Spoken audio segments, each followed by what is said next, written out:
The Glasgow Chamber of Commerce update with Chief Executive Stuart Patrick on the Go Radio Business Show. It's great to welcome back a friend of the show, Stuart Patrick. Stuart, welcome. Thank you very much. Good morning, Stuart. Good morning. I'm looking forward to the good news. Well, there's some in here. Great. We've got a bit.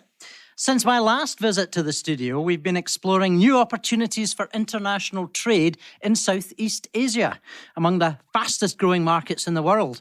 One of the advantages of being a Chamber of Commerce is the access we have to our international network of British Chambers of Commerce.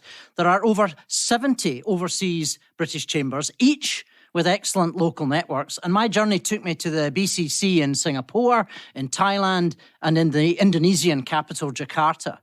With support from the University of Strathclyde, Edrington and Emirates, I was able to get an initial sense of the trade links we could make to grow business in food and drink, renewable technologies, education and healthcare, to choose only a few examples. And just 1 week after I got back home, Britain finished negotiations to join the Trans-Pacific Partnership for Trade, which includes 4 Southeast Asian countries in Singapore, Malaysia, Vietnam and Brunei. With Thailand also expected to apply to join soon, the context for expanding trade and investment in Southeast Asia is only going to improve. Our aim is to build interest in trading and investment links and to take Chamber members out to the region over the next 12 months. And now that Emirates has reintroduced the A380 to Dubai from Glasgow Airport, the availability of seats to get there is expanding quickly. Here at home, much has been happening. BAE Systems celebrated the first steel cutting for HMS Birmingham, the 4th of the 8 Type 26 frigates it's building for the Royal Navy. The work is also underway to build a vast new shipbuilding hall over the former Govan Wet Basin that will allow future vessels to be built under cover. We should also be hearing very soon more details about the 11 projects selected to share in 33 million of funding under the UK Government's Innovation Accelerator Partnership Programme. These projects are designed to encourage private investment in some of the most exciting research coming out of our universities. And having been involved in the project selection, I can guarantee that the mix of technologies and companies being supported will be a genuine boost to sectors that are going to be an important part of the future of Glasgow's economy. As a chamber, we've been loudly supporting the aim of the city's 3 innovation districts, and we would argue that the pipeline of future projects is so strong that another round of innovation funding is fully justified. Developments in our city centre are also making progress, and Landsec are submitting planning applications for their redevelopment of Buchanan Galleries imminently. We saw the broad principles of the plans at the City Centre Task Force this week, and the economic impact will be positive and substantial. The City's Council has also approved its action plan for taking proactive steps to reduce the number of empty shop units and offices blighting the likes of Sauchiehall Street, and we should see the results soon of the Council's review of the Golden Z. New flexibilities in planning and a clear direction for these vital high streets would be welcome outcomes of that work. Perhaps more controversially, the enforcement of Glasgow City Centre's low emission zone begins in June.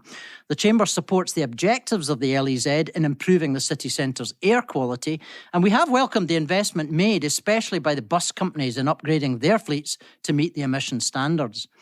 Many Chamber members do have concerns, however. The current advertising campaigns felt to be overly negative, giving the impression that all cars and commercial vehicles will be affected and that as a result, potential city centre customers will be put off coming in. We're very keen for the message to get out that all vehicles that already meet the standards, such as petrol vehicles registered after 2006 and diesel after September 2015, will be unaffected. More positively, Chamber members have been welcoming the First Minister's announcements on the deposit return scheme and on the consultation on alcohol advertising restrictions. That's welcome. It's still a bit cautious, though, as in neither case has the issue been put to bed. But there is enthusiasm for the suggestion that the government's relationship with business will be reset. And finally, on the 24th of May, the Chamber is holding its first in an annual series called the Congress of Business. This is our event bringing business together to examine the progress we're making to meet our contributions to the objectives set out in the Glasgow Climate Pact at COP26. We want the world to see that Glasgow's businesses are making the investments needed and explore what more needs to be done. So with Baroness Martha Lane Fox, Thomasina Myers and Keith Anderson, among many others, in the programme, please look out for the Congress on the Chamber communication channels. Brilliant, Stuart. That is Comprehensive summary. Yeah. It's not all good news. Come on, Willie. No. Come on. The LEZ. It's, whatever way we want to dress it up, it's a tax on the poor. Okay, so to explain, Tom, if you have a car that's over 6 years old and you want to get into the city centre, you'll get fined £100, I believe, on the first occasion. £100? And if you go in again, right, then I think the fine goes up to £200. Right. Oh my so goodness. everyone, we talk about it every week, Stuart, that we all would love to get to net zero. We'd all love to do it. But why are we hitting the poorest first? This is just a tax, right? So I don't know, and some of your members obviously and other people have said that. Is this the best we can come up with? I do think that one of the challenges, we've said all along that we support the measures to try and improve air quality. Everybody. And we think the air quality issue is part of the climate change issues, but actually it's a wee bit more separate. I think it's a health issue more than anything else. So we take that on board. I think there's real urgency in public circles to try and get Glasgow to move first to get its LEZ in place. Our argument is, well, if you are going to put that kind of disincentive to people, and as you quite rightly say, it's people with older cars, and obviously they're going to be, on the whole, poor residents in the city. It would be equally good to see the same urgency going into improving the public transport network. So we are very keen to see the Clyde Metro. We can't have the Clyde Metro being set out as a 30-year project. That has to be a 10-year project at the longest. So we want to see the urgency in getting those new options for public transport into the city. Bus partnership, again, there's £500 million to be drawn down from the Scottish Government. It's not happening fast enough to make buses more attractive than they are at the So this is a perfect example, Stuart, that you've just mentioned one initiative, right? So any large infrastructure projects we've got, the airport link, the metro link, anything where it was costing the government money is being kicked into the grass, long grass, right? So they've had the headlines for it, but what we are doing and we're doing tomorrow is we're taxing the poor.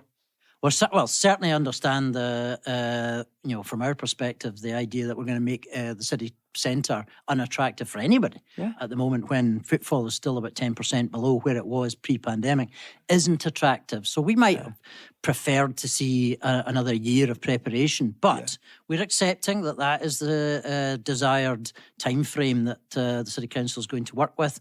Our ask is for a greater degree of flexibility around some of the exemptions in this.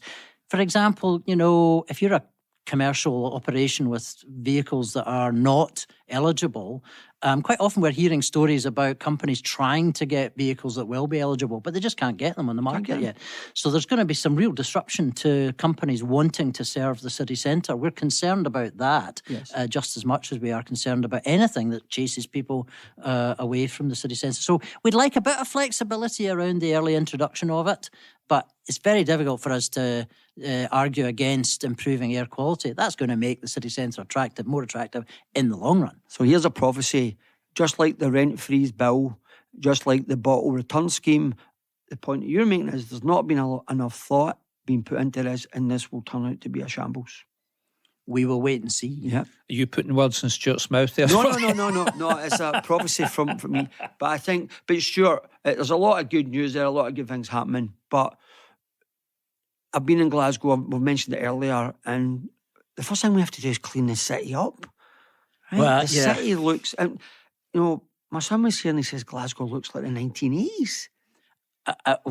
There's a frustration, I won't deny it. We've worked quite closely with the officials in the city particularly focused on the city centre.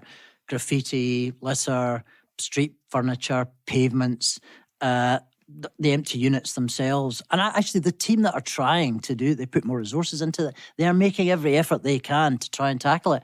We're not helping them. I have to say there has been a real upsurge in antisocial behaviour post-pandemic. It's reduced fairly significant from this time a year ago, but it's still there. And vandalism is a particular aspect of it. So we're in a real battle to try and tackle this. We're still using phrases like the golden Z. there's no such thing as a Golden Z anymore, right? So let's get Buchanan Street buzzing, right? It's the Golden I, right? And, I would be all for, try to regenerate the Golden Z. But when you look at some of the situations, around at Marks and Spencer's and Argyll Street and some of the stuff in Sauchiehall Street, surely it can't be beyond us to come up with a plan to reinvigorate these two parts of the city. And I think that plan is coming. Yeah. I think there is a recognition that Sauchiehall Street is short. Yeah. There's no Yeah. argument about that. And there's a real desire to get more new uses into Sauchiehall Street. That needs more flexibility and planning for it to happen. And it also needs a little bit of cleverness about how projects are funded. Yeah. There may be a need for some form of incentives, either using housing grants that are already there, or perhaps using some tax incentives to help refurbish buildings. That would help. But there is a clear desire to come up with a new use or a new sense of the role of Sauchiehall Street. So, Landsec's development will completely change what the end of Sauchiehall Street at Buchanan Street looks like. What we need is to be able to say, is Sauchiehall Street going to have a different kind of life? Not a retail centre any longer, more of a leisure centre, an arts centre. There's so many facilities around Sauchiehall Street that could be the core of we've called it the Avenue of the Arts, but you've got the GFT and you've got the Glasgow School of Art and Centre for Contemporary Arts, Royal Conservatoire, all in that area. What can we do with that concentration? Other high streets would kill for that kind of asset to help them regenerate. Yeah. I also think, Stuart, that, it's encouraging we see some cranes in the city. So there's obviously developments.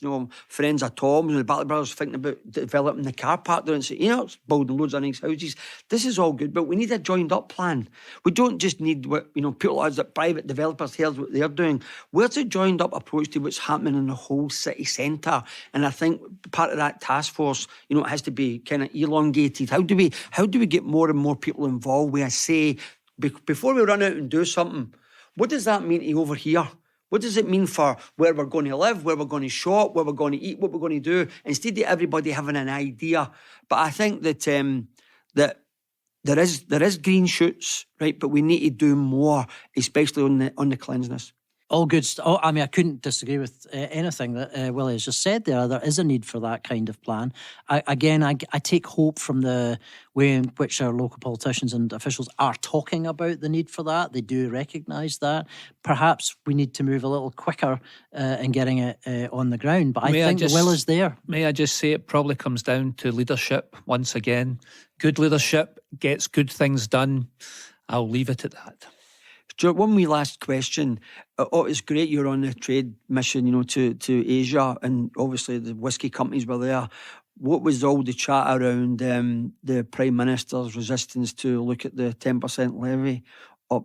They've put the levy up by 10% in whisky. I take it that's not went down well. Well, I think we all know that was not popular. And the whisky industry has been doing well pretty much through the pandemic. Might be having slightly tougher times in the market just now from some signals. So it wasn't helpful to put an extra barrier in the way of keeping the whisky industry motoring as one of our biggest exports. It is quite clearly one of our most successful exports in overseas markets.